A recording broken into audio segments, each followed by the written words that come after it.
E no episódio dessa semana, eu apresento a vocês o Charlie Baggs Culinary Innovations, que é uma empresa incrível, inovadora no mercado, que eu tive a oportunidade de visitar em delegações, indo para a Feira de Chicago. Aliás, eu super aconselho, eu fui esse ano para a Feira de Chicago, juntamente com a delegação da Tangerine, e passamos antes por Nova York, depois Chicago, e fizemos visitas em locais escolhidos pela delegação.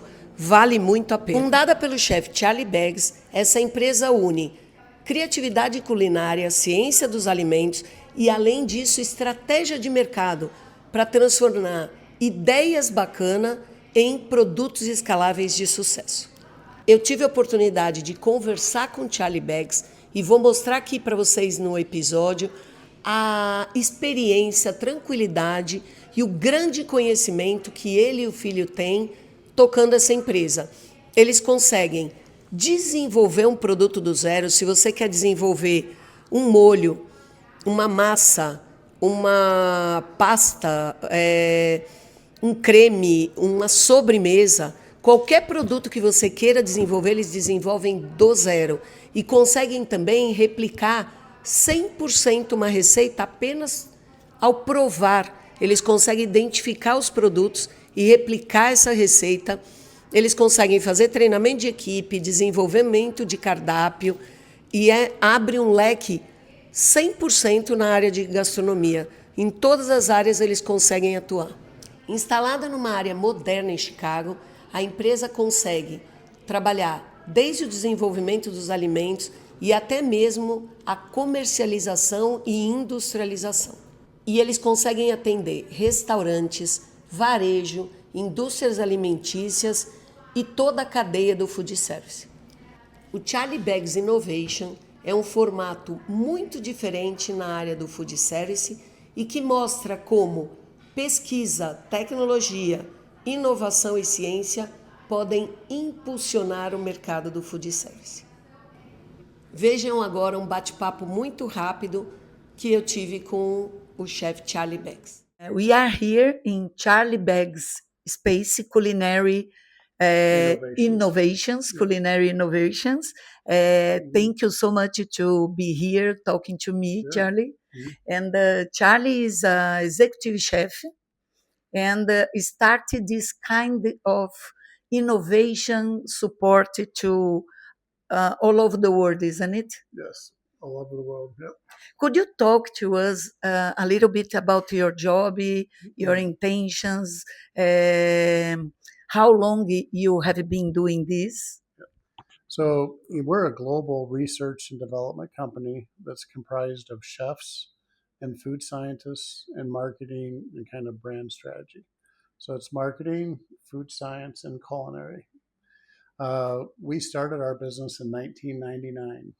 So it's 27 years we've been in business. I've had up to 15 chefs at one time. Right now I have 10 employees, half are food scientists, half are chefs, and then some marketing. I started doing this because I saw a gap in the world of food science, and particularly in commercialization of food products, either in restaurant chains or food manufacturing. And there was a gap of knowledge of how to drive craveability and make things taste really good. And the food scientists just were not trained to figure this type of project out. So I found that when I work with the food scientists, we can elevate the quality of the product because we share each other's knowledge. And it's about collaboration and communication.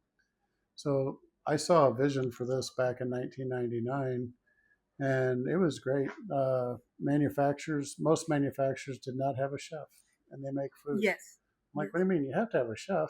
You make food. How, How can you do this without a chef? And I think when you're trying to build a brand and have equity, if you have a chef, it shows that you're serious about what you're doing. If you don't have a chef and you're making food for the consumer, in my mind, you're probably only going to achieve a certain level. Not everybody is prepared to hire a consultant. Sometimes they have a full-time chef. What we find is a lot of chefs get hired And they are very good at certain things. But what's different about a company like ours is that our chefs and our scientists, we work together and we have processes developed around each of our Mm-hmm. disciplines. And we're able to do things very efficiently. We understand food manufacturing. We understand technology. We know a lot about the chemistry of products. I'm not a food scientist, but I've been learning from scientists Of now course. for a long time. And I teach them about culinary. You So have experience. yeah, so You have a background. it's a give and take. And then and then we travel and we work with people all over the world. And some of my more successful projects have been like in India or in China or Mexico, Africa, and as you Africa. have just told Yeah, us. Africa was in Cape Town. Kentucky Fried Chicken wanted to know what sauce they should use for one of their appetizers. So we have a process how we went to the local consumer in Cape Town, Africa, and determined what type of sauce would be the most craveable to them. So we did the research, and then we worked with the manufacturer to make it. And we were able to do this very efficiently. So that company, we were their global chef. So they would send us all over the world to do this type of thing. Now, it's not like we're doing it by ourselves. It takes an army or it takes a family, and there's a lot of disciplines in the food business that have to work together. So the marketing and the consumer insights, super important. The Yes. design, the design of the kitchen Yes, and the yes, operation, yes.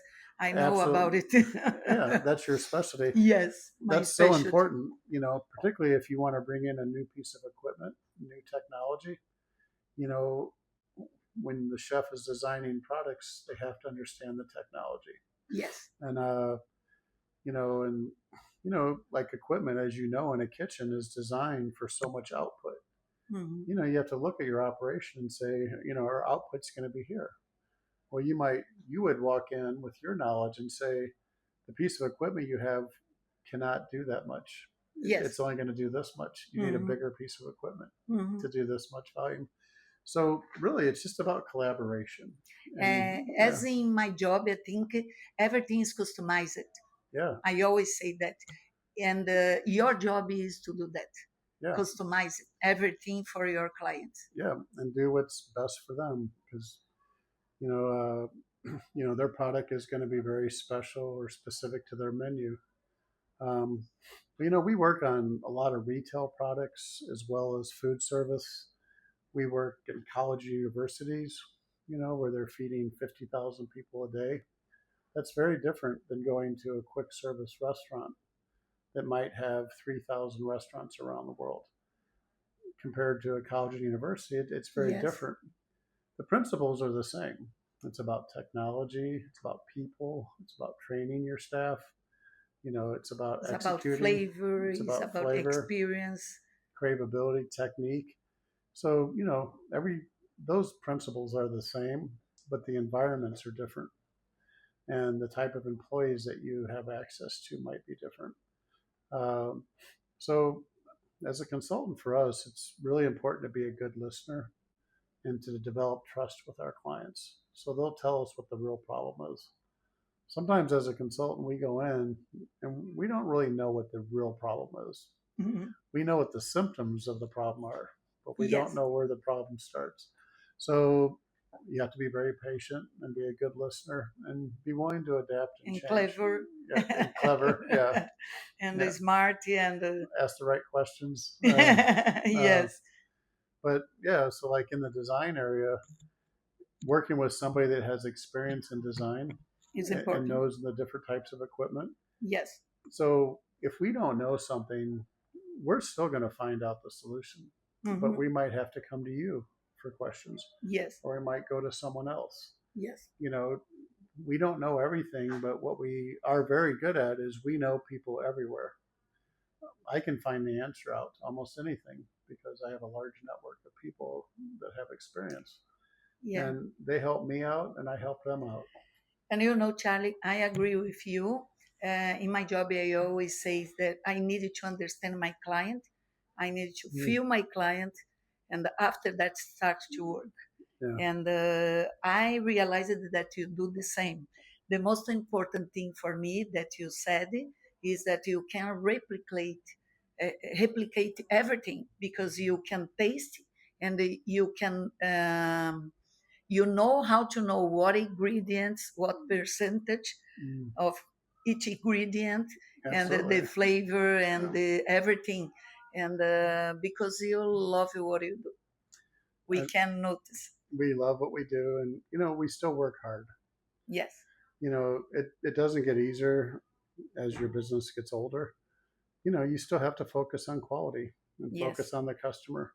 Yes. So the three principles that are our guiding principles are really customer satisfaction and the quality of our work, and how cost effective is it? So Yes. it's cost, quality, and customer satisfaction. If you focus on those three things and keep those in balance, that lends to a decent business model. The same in my job. Yeah. So thank you so much for Thank you. receiving me here, Yeah, thank and you. talk to us and people from my YouTube channel. Yeah. Well, thank you. Thank you. Very nice. Nessa rápida conversa, vocês conseguem perceber todo o conhecimento que o Charlie e o filho detêm. Realmente é uma ideia inovadora que eles tiveram, mas pode ser uma ideia muito bacana para o nosso futuro do food service. Obrigada por me acompanharem aqui no canal. Se inscreve, deixa seu comentário, deixa o seu like, e nós ficamos muito felizes com a sua presença aqui, em assistir o vídeo até o final, e o objetivo atingido de compartilhar conhecimento e trazer tudo o que eu vejo de novo no mercado para você que me acompanha aqui.